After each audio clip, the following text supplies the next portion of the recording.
are leaving, we're going. So he said, you know what, don't tell him that I came now and you're going to go with us and you don't know yet. You're going to tell him. But what the story happened, when he saw my husband, he knew that I'm not going to go with him no more. So anyway, he went away. He didn't say nothing. He never came back because he knew what's what. So then again, You ever see him again? he's in Israel now. He went to Israel. He married there, and he has here a sister. I always kept ask about him, whatever. He has, he's married, he's okay, he has 2 sons, and today he's already 75, whatever. I don't know nothing about him, never. Anyway, so what happened? So my husband didn't know himself if he wants to marry me. He doesn't want to marry me because he didn't have no home. I didn't have no home. Now he has the four of us. So he didn't know what to do. But he had the responsibility to take us wherever he goes, to take care of us. So, well, I don't know.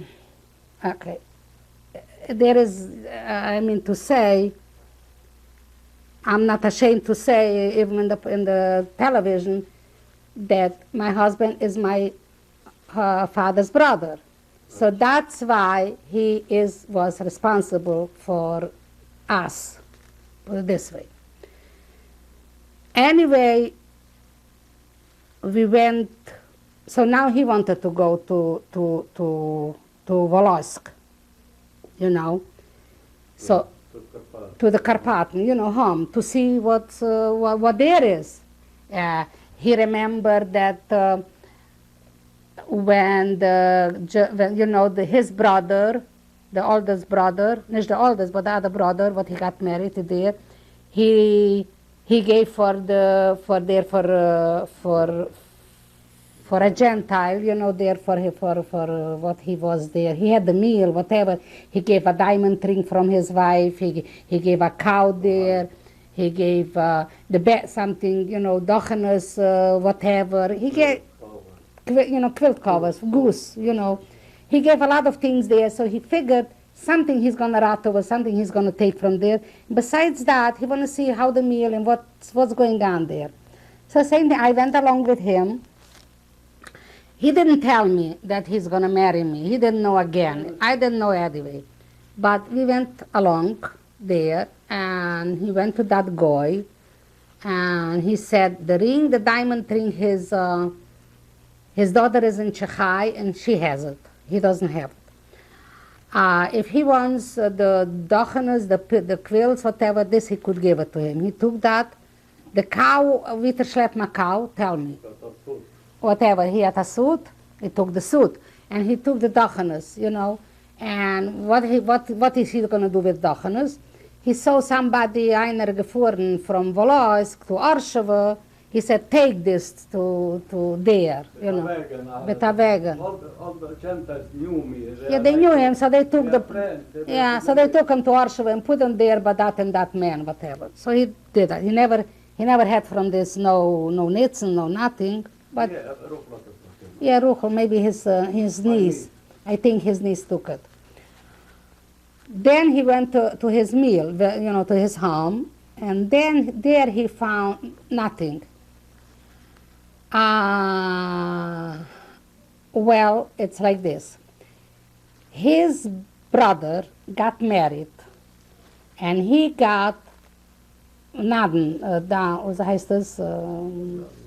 dowry. And it was the war already, almost. And he didn't know what to do with the money. So he went and he knew in the war, Ayita doch sei smart, macht business, whatever, it's gewollt versichern. He wanted to secure himself. And he went and he bought textile. A lot of textile, for a few $1,000s, textile.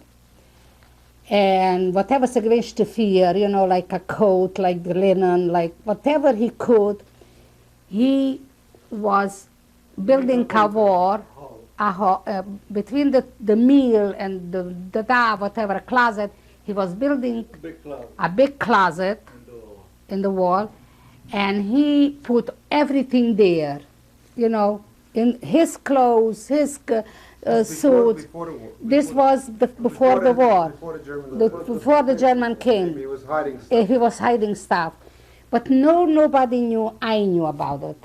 I knew, the sisters knew. Why I knew, I wouldn't know either. But Laicho, Ruchel, maybe Feige, I don't know which of my sisters were there when they built and when they put in the stuff there. So after the war, He went back. wait a minute. This was when I came, when I went alone to home before he came. I didn't know that that he's still alive. So I came and I knew that I could have something, you know, that is hiding something there. So I found a man from his town, from Volosk.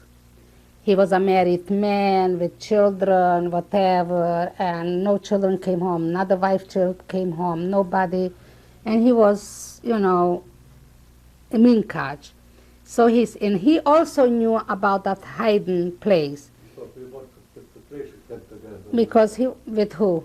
With me. Oh, because he was with him in a concentration camp, he knew about that place. So he says to me as well, Mariam, you only the one, a Yoirish, what you are inherited. And I know, and I am telling you, I'm going to help you. I'm going to go with you, and I'm going to help you. There is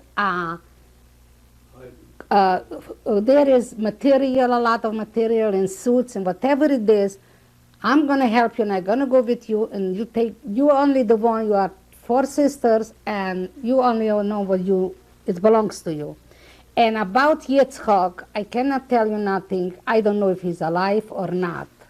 So if he's not here, it belongs to you. You know, all right. They were together, but they were separate, so he didn't know if he's alive or not. But this belongs to you, so you go, and I'm going to help you, and that belongs to you. So he went with me. We made a date. I spoke with him. And a Sunday, nobody was there. Everything was quiet. This was out from the village, you know. You see, like in the mountains. Let's say Cutlass is there, and where we are, and you know, nobody was there, nothing. So we came there, nobody was there, and we went straight to look for that closet where it is. Sure enough, we found there, what can I tell you, 1,000 yards of material. Let's say about, maybe more, maybe less, but at least 1,000 yards. And there was his overcoat, and there was some linen, you know, whatever. It was very, very heavy to to carry. What should we do? So he was living in Volosk. His home was there, but nobody was there, but he had his room, his apartment. So we schlepped this, we took the tablecloths, and we put in that thing. He was schlepping and I was schlepping. We brought it to his house.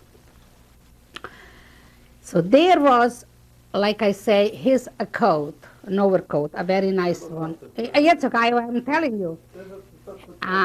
Heb je die ribber gehakt van die gered? Okay. And from that coat, I made myself a winter coat. And from where did I had money to pay for the tailor? I sold the material. And for that money, he made me a coat. That tailor is still living here. Now the story is like this, and the schoiler remained there in a place. He put it with somebody, an elderly man, but he's not going to go from there, and he's going to stay there. And I could, you know, I trust him there. But listen, he took how much he won, the other one took how much he won, everybody took, what do I know, whatever. But to make the story short, when Yitzhak came home, I was flat. What am I going to do? I took out the material, I sold it, I made from his... I made from his coat a suit. What am I going to do? What am I going to say? So when he already told me that, he came to see me, to go, So I say to him, you know what, I have to tell you something, I don't know, but I still have the material there and there. I just made a coat. I just sold one something. He says, yeah, you made a coat. You did very good, very smart. You have a coat, very good. Anyway, he didn't scream. He didn't say nothing. Was not angry. So anyway, we was in Orshava. He went to that man. He took the material. He brought it to Minkach, because in Minkach he had a nephew, 2 nephews. And he sold it, whatever. He sold some, maybe, I don't know, but he left there because, first of all, he left for the nephew, and second, he thought maybe someday he's going to come, he's going to need the money. We didn't know where to go, what to do. But anyway, in the middle of the way from when we was already in like I say, with my husband, but in Goa, but in whatever, in between whatever, he proposed me to get married, whatever. Well, it's like this. I was waiting he should ask me, but I really didn't know, yes. And that man, you see, that Arn, his name was Arn, but he said he's going to help me with the material, whatever. He says, Mariam, marry Yitzchak. Marry Yitzchak. Yitzchak didn't tell me nothing. I don't know. He says, you marry Yitzchak. He went to Yitzchak. He says, marry her. You will see. I'm telling you, marry her. I cannot give you an answer. I don't know where to go. I don't have no home. I don't know. So I didn't know if he wants me. He just doesn't want me. He really wants me, but he didn't want to have a home, and he didn't want to go. He didn't want to say nothing. We came to Minkach. There I had a cousin. And she had there 3 daughters, whatever, an elderly woman. And she says, Yitzchak, ich habe du a Fläschel brofen, and we machen L'chaim, and abgassen mit Mariam. He didn't want. No, he didn't want. Okay, till he didn't make up his mind. Anyway, in Budapest, when we were, he had a very, very good friend. He just passed away last year. No, not even, was very sick. And he was very, very good friend his. And he was there in Budapest with somebody after the war, whatever. And he came to see me when he found me in Budapest. So he brought his friend with him. And he says, wo suchst du? Soll ich mit der Chassene haben? That he says, you listen, you marry her. Anyway, he made up the time, this, whatever. We was in Chechai and we married. With Masel in Chomutov. Married where? In Chomutov, in Chechai. Shanghai? Shakhai? Chechai. Chechai. Czechoslovakia, in Chomutov. The name was Chomutov. Who was the Masada Kedush? The road there? Who was Masada Kedushin? Who was Masada Kedushin? Meyer. Avrom Meyer, he lives in Borough Park. A cousin. Okay. Don't ask a chasana. We took some coupons, whatever, and we bought fish. Everything on coupon. Bought fish and flour, and bought cake, and gewesen this. And my husband borrowed a dress, a chasana dress somewhere, with a schleier, and maybe 10 euros some chasana got, and they got married in the same schleier and same gown. It was, and we was young people, mod gedanced and gespielt, and so we a chasana, so we a fun chasana, you know what means chasana? Fun. So from there, we was there. Oh, did a ring that I had. Don't ask. And diamond ring. Yeah, even diamond ring. But don't ask. Chips, he got from who knows from where. Anyway, what to make this, not wait, the story soon is story up. And when we got married, we was there in Chomutov, how long? A year? 5 months. 5 months or so. So 5 months, and we decided, we was there, we had a house, very nice house, getroffen, everything there, linen, bedding, furniture. Just like I would walk out from Cholilova house, from my house, everything getroffen. Dishes, everything, a stove, a wash, everything. No washing machine, no, just a stove.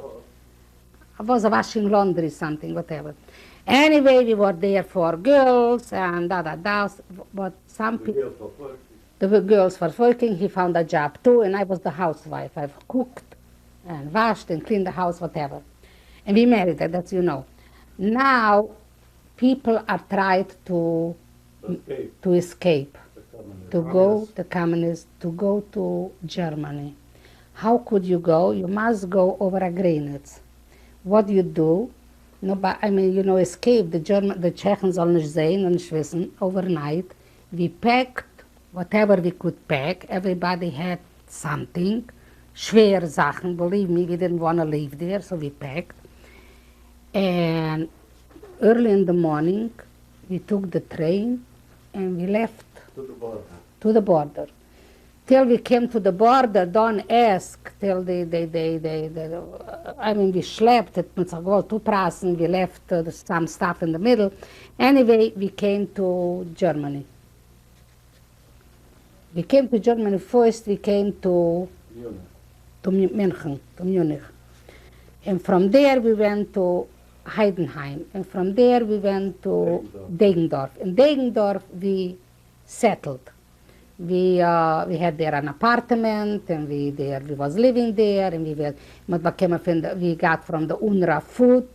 They gave us food, and we could. My husband could a little bit make on the black market to become some flour, some meat, some whatever on the black market like. Anyway, we was there 4 years. About 4 years.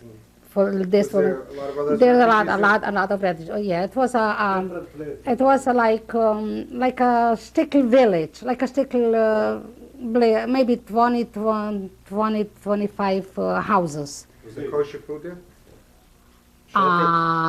No. No shaykhut. No shaykhut. No shaykhut. And a shul. In a house, probably. In a house they was living. But we was not half Shemesh Shabbos. We were not Shemesh Shabbos, put it this way. Nobody was, nobody was. So nicht gewesen. We was from, we was whatever, but not really Shemesh Shabbos. The war broke things up. The war broke up, We had to, people had to work, whatever. Yeah, it's put it this way, we were not Shemesh Shabbos after the war. We was not. Then from there, we could sing left. It was we weren't nicht gefahren Shabbos, we does not this, but we did things we didn't have to. Anyway, from there, we came to America. Okay? He had here a sister, she sent him a passport, this, we came to America, and first we came, I think, or the first Feige came. I think she came because Lai had geschickt an David. She came. Then Yankel and Rochel came through the Zeitman geschickt of Baltimore papers. And then we got the hire. We had to wait from the hires for papers. We came through hires to paper. And like I say, they settled themselves in Baltimore. First of all, Aichi was in Philadelphia, then they went to Baltimore, they was together in business, and then my other sister was in Pittsburgh, and her husband was in a butcher business, whatever. They made a home there, and they made a home there. And because we came through the highest, we had to remain in New York. If we wanted to take chances, we could go any place, but this was already on our own. So we couldn't lose our benefits because in the beginning we didn't have no jobs. We was on the highest. They gave us money. Some really we live in a furniture room without. We was living in a furniture room, but an elderly lady without, in Kaskiaska Street, without gas, with and a little stove, whatever, coal, whatever. And she had 2 bedrooms. 1 bedroom she gave for us. The bathtub was in the hallway, whatever. And I went to. Yes, it was an elder lady. It was nice. We paid how much? $18, $25, $40 a month. What do you ask? And there we were. Then he got a job. He got a job for.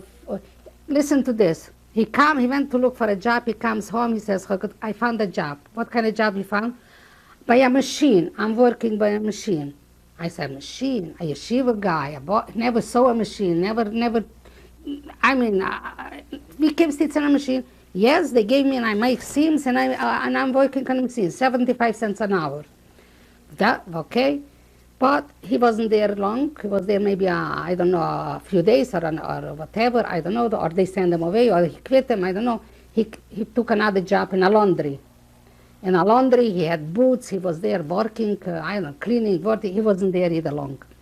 Then he went again, whatever. He changed from one job to another till he became really an operator. He was working for military, whatever, uniform raincoats. And there he made money. He was piecework. Then he took me, and there I went also to work there. I had to put on. You wouldn't believe me. It was piecework. I had to, a night before, I put on 100 needles thread, long thread, in a cushion that I shouldn't have to put on time, shouldn't waste time. So every night I had to put at least 100 needles. I should have to baste that thing. So I made money there, whatever. But before I had a job for 7. The first job, the first job, I want to tell you this. The first job, I was looking in Jewish press, whatever, in a paper, and they said if it was in Flushing, they're looking for a finisher. So I don't know how to travel there. So my husband brought me there, and he left me, and I went in there. English, I didn't know how to speak. But he was Jewish, and he asked me in the beginning, why is he, but he spoke Jewish. So he tells me, if I have a needle, I was thinking a noodle, no, I don't have. If I have a thimble, do I know what a thimble means, tell me? So he tells me, a thimble, you know a thimble. Oh, so I figure a fingerhead, whatever, I don't have. He says, go and buy a thimble, buy needles, and then come here. I came to him, he gave me to do whatever. Het gezien dat ze team met really a greenhorn. So I was working, he liked me, I was working very nice, very good, whatever he said, everything. And the end of the week I come home. He didn't tell me what he's going to pay me, nothing. The next week, my husband tells me, how much he's going to pay you? What are you going to work? But you tell him, you ask him what he's going to tell me. So I ask him what he's going to pay me. He says, don't worry. We're going to get along. First week, I'm going to give you $15. In second week,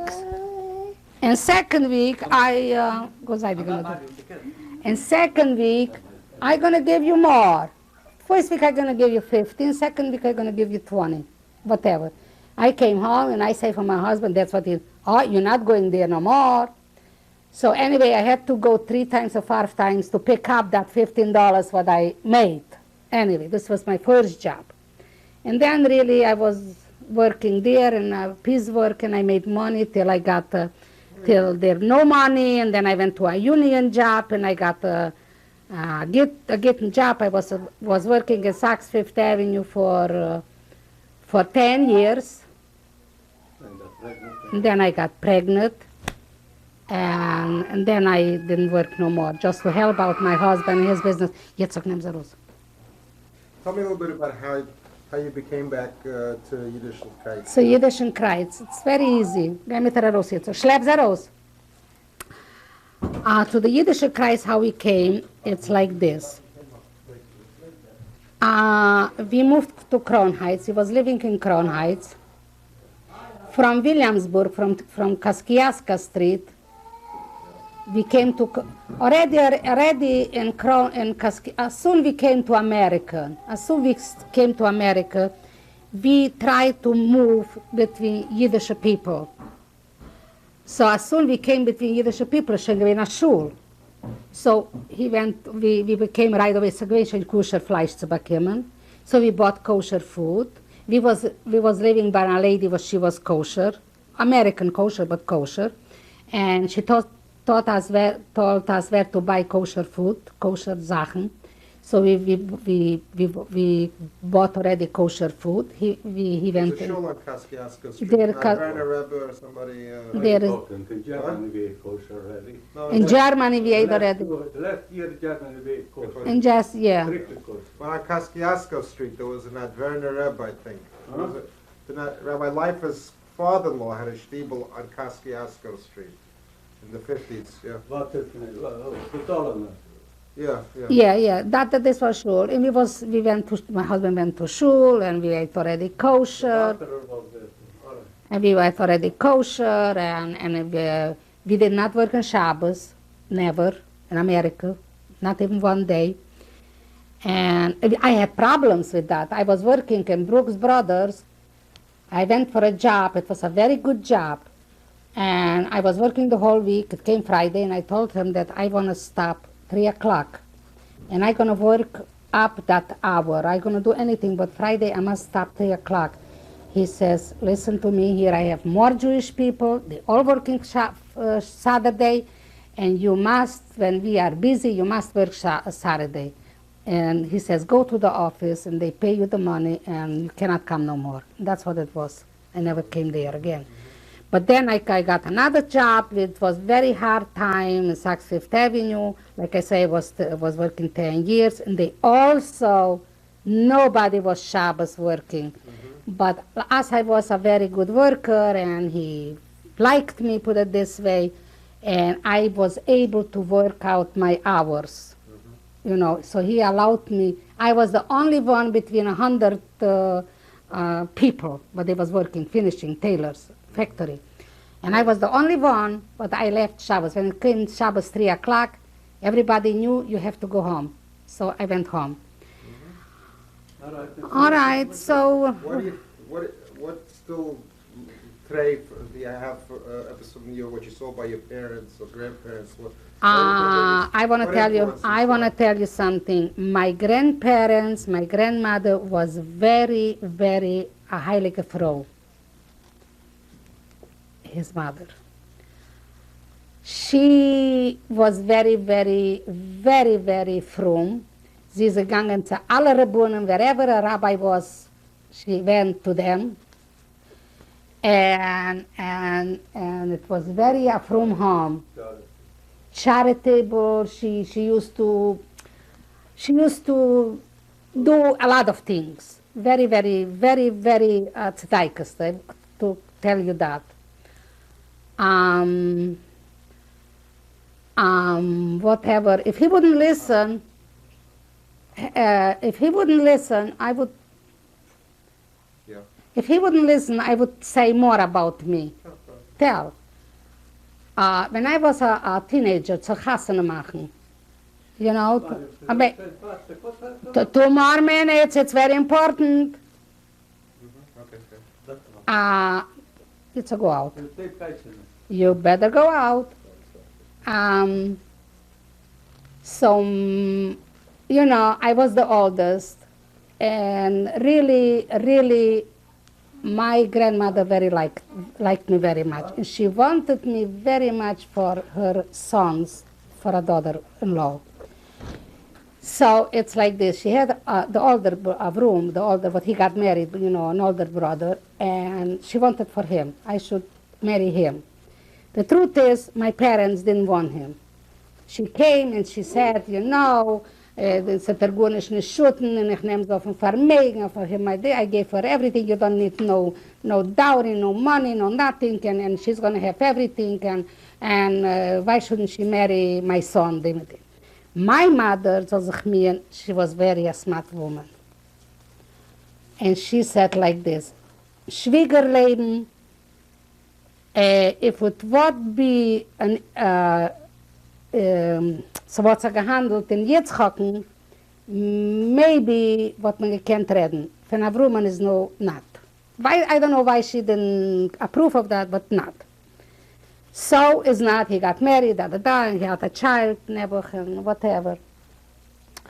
But then, after the war, when I knew, I remembered when my mother said, when sie handelt sich in Yitzchak, so when Yitzchak came home from the war, so I knew my parents wanted him. So that's why I was after him.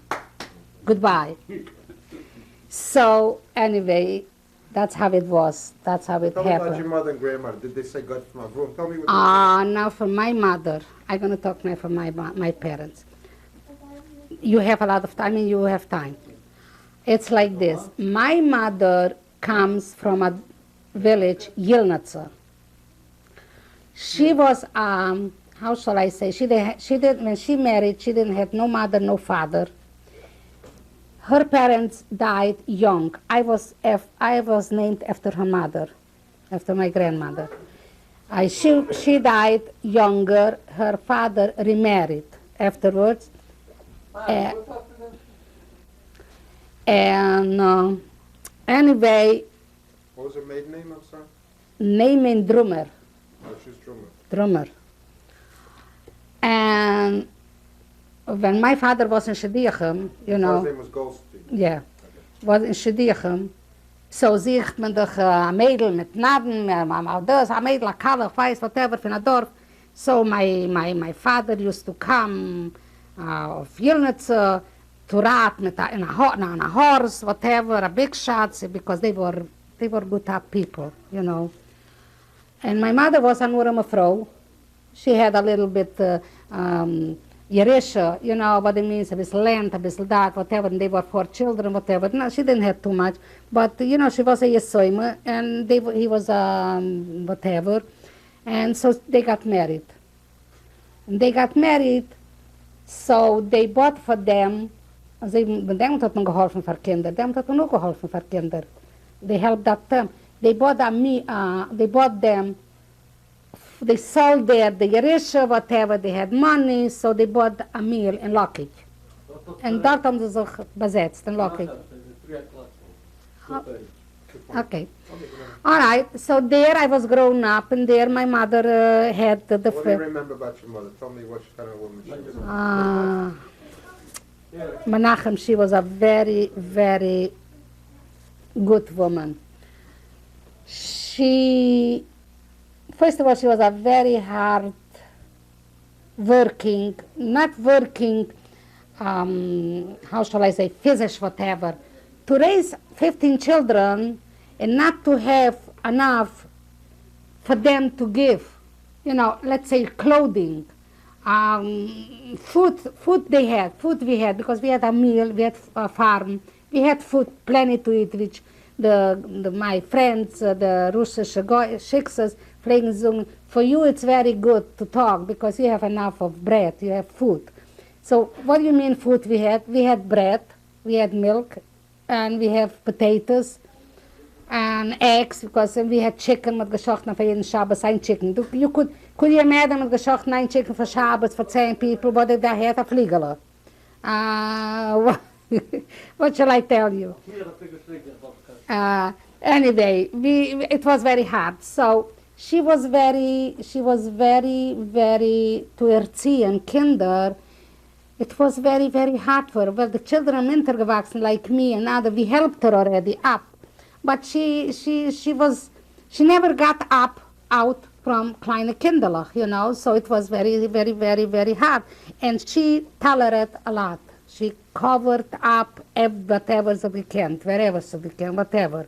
And nobody knew that sie nicht genug do von dem, sie nicht genug do von dem, whatever. She had everything, you know, whatever. Tell me about your father. Okay.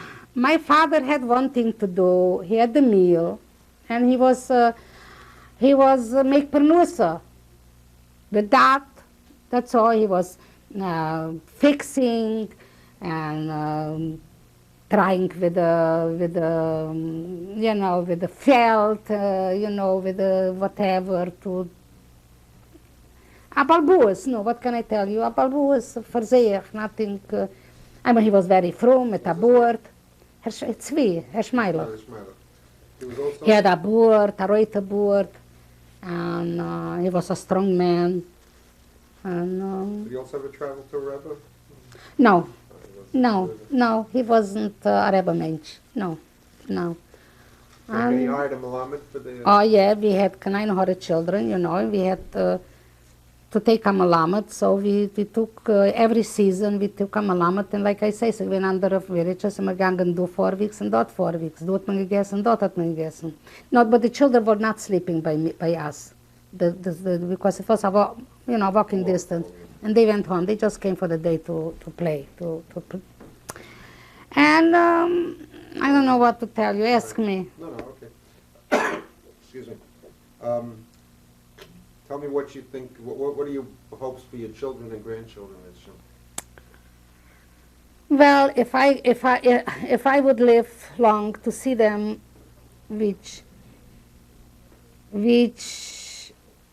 I would like we should see nachas, we should see bar mitzvahs and a bissel chasana here and there, which I don't know because we are already elderly people. They are still young children, and it happened that I had her very late in the years, and Baruch Hashem for this.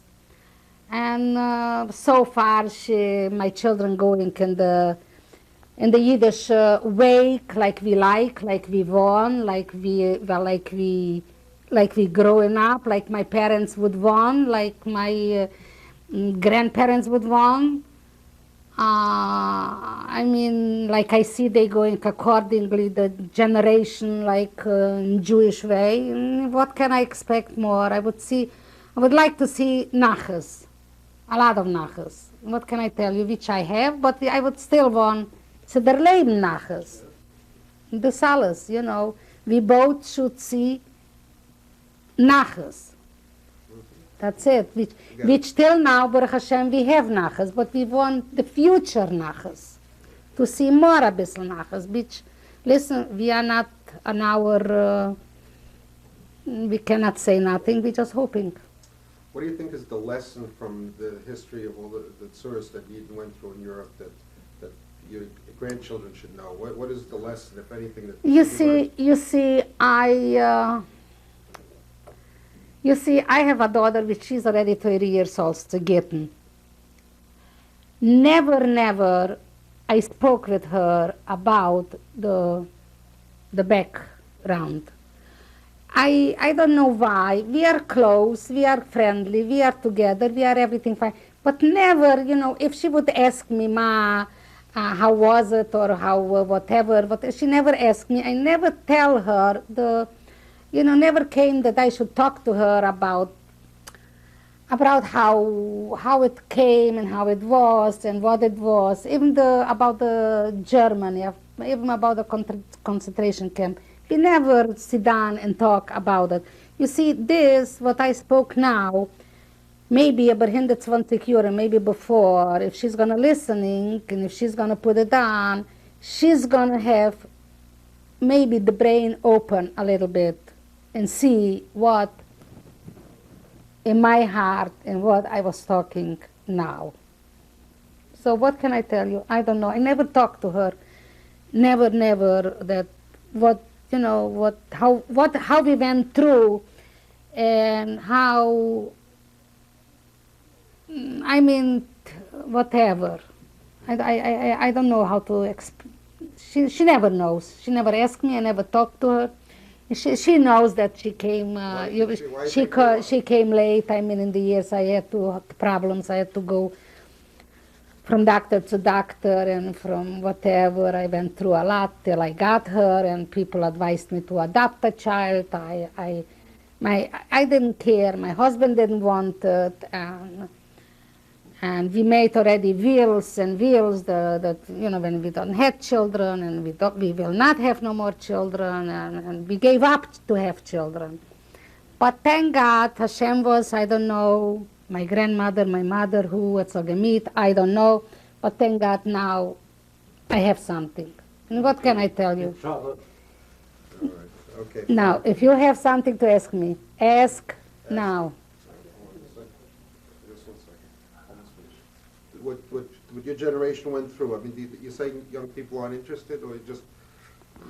I don't say they are not. How is the best way to remember the Kedoshim, the people who passed away? What's the best thing you can do to perpetuate, or to be like them, or what's the best you can do for, if anything, that the young generation Should know about it and should, should. Listen, it's like this. You see, when I was a little girl, by the First World War, and my mother used to tell me a story that they used to come at night and they used to take the fathers, the husbands, and they used to take them in the war and they used to kill them or whatever. You know, she used to tell a story like, I was looking on my mother, what is she talking? How come people come and take out a man from the bed and take him in the war and kill him or whatever? This is impossible. I couldn't believe that my mother and she was talking. I didn't know. I was too young to understand. Now the same thing our children, Menachem, they don't understand, they don't know. They just watch the television if they watch. Not all of them want to watch the Holocaust. Not all of them they are interested. And they don't want to watch. Maybe some of them reading books. If they read the books, so they read the books if they are interested. And some go to a movie and see what the parents went through. But not all of them want to admit and want to understand, and it doesn't hurt them. You know, why? Because their parents are not dead. Some, I mean, with the course, here, gestorben, whatever, he died here, there, whatever. But their parents, most of the parents did not die in the concentration camp. Some died already after the war, some still living. So they have no feeling for concentration camp. They don't know. They should never know. They should never feel about it. But they don't know. I mean, you see, I could feel, oh, my father used to work so hard. My mother, dit nog bij das Herz. I wish I would have a mother. I would do for my mother. If I would just have a mother. Our children, they don't think that way. They have a mother, and the mother is coming to them, and a mother is a mother, and I don't say, God forbid, that they don't respect. They respect. They do everything for the mother. They try to do, but another way, they have their own family. They have the husband. They have their problems in life.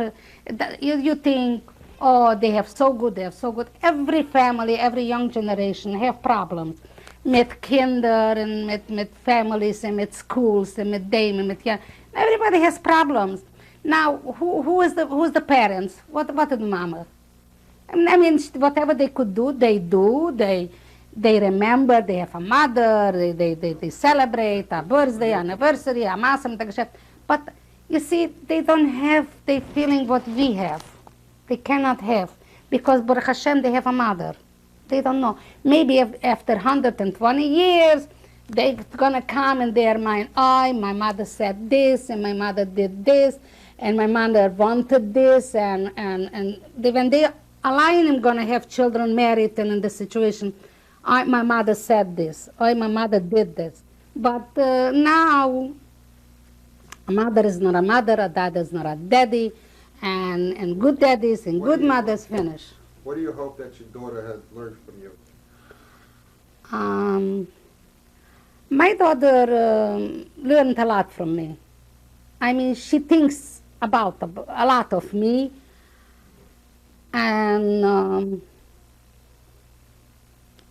I hope that she's gonna remember me. She's gonna go after me. I hope so.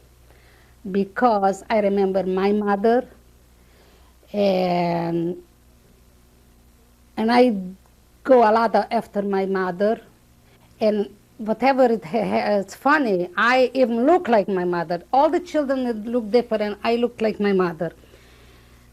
Now, my daughter, it's gonna go after my way. She knows what I like. She knows what I am. She knows what I want, and she thinks about me. She roots with me sometimes, you know, what to do, what not to do, and whatever. And she respects me, and she I don't have nothing against her, believe me. I mean, I listen. How do I decide? So what? Well, I mean, what shall I don't have nothing against her. Not against her, and not against my son-in-law. Nothing. Baruch Hashem, she found the right husband. He respects her. He likes her. They live happily. And can I know her family? What do I need? I don't need no more. Nothing. Now, from day to day. Back the days when you said if only we had a stickel brood. Yeah. A stickel brood and a bissel Wasser. That's what I was wishing. So now look at me. I have Knora Heim. I have children. I have from Leben. We was working all our life and this. Baruch Hashem. I have Baruch Hashem kommen zu meine Kinder. And if I can help, I do help them yet. Which they don't need, Baruch Hashem. And how should I words to words? On the end, everything belongs to her. Anyways. Finish up. And I hope that that our children will not have hard time with us on the alte Jahren. And we hope we should live together with my husband and me another, wie lang se beschert? Another few years, Chotschik. Whatever, what can I tell you? Till we have nachas from unsere Kinder. More, bar mitzvah. Hold on a little, some more simchas. By us, of course, and by my family, sure, whatever. We should be around here. We don't need nothing no more. We have already everything. Ask me what I need. Nothing. Believe me, gesinnt. Now, I don't need no jewelry. I don't need no crystals. I don't need no silver. I don't need nothing. Just a nice Barbatisch heim. Not clean, Shabbos, Yom Tov. But, you know, when I was even I come back, when I was even in Germany, I mean, after the war, whatever, we didn't have, when we was in Nein, in Bergen-Belsen, not in Bergen-Belsen, in Schwäbisch Hall. When I was in Schwäbisch Hall, remember, we didn't have nothing. This was in the DP camp? Das war schon not DP camp, schon befreit geworden. You know? We didn't have nothing. I had one dress, one whatever, we got food, but no, what we had, it was a nice, clean house. When I went out in the street, nobody knew that we don't have mamash what to eat. If sometimes Laya sent a package from America, and became a bissel food, a bissel dus. We was young, we went out. Nobody knew that we don't have nothing. We came in der Heim, sie gewinnt 2 Betten, Ziegebett, sauber, ugekocht, a Tischtuch auf dem Tisch, Flower auf dem Tisch. I went out. Wer gewinnt man's gelachen? Nobody. Like I said, nobody. The same thing here. I have Baruch Hashem everything. I don't have the greatest luxuries. I have a Heim, clean, sober, fine. I don't need nothing no more. Now, what if I would have till now, if I would be rich, whatever, till now, fine. But now I am happy with what I have. Can't be better than that. Can be better. Cannot be. Says, who's a rich person? He's a osher. A samech bechelke. Listen, I really don't need nothing no more because I have, Baruch Hashem, everything.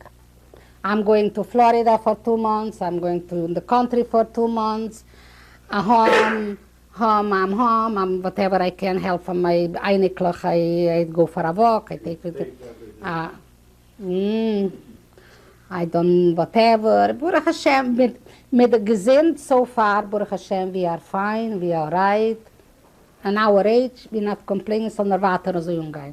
That's all, nothing else. Okay, A little bit here, a little bit there, yeah. Okay. What's the story that you didn't tell me yet? The one that you forgot to tell me. I don't really, I said, mama's everything. What did I didn't say in my life? I don't know. I said everything. Whatever I knew, I think, I plappered plenty. Very good. Okay, anything else you want to add before I turn off the machine? Something, a little story about your father, your mother, a little incident, a little... Sometimes you tell Yeah, me, I could tell you. tell me I could tell you again. Sometimes you define someone's All right, character. I'm going to tell you. A little story. All right, a little story. I'm going to Get an tell idea you. what the character All right, is. if you have time, I'm going to tell Okay.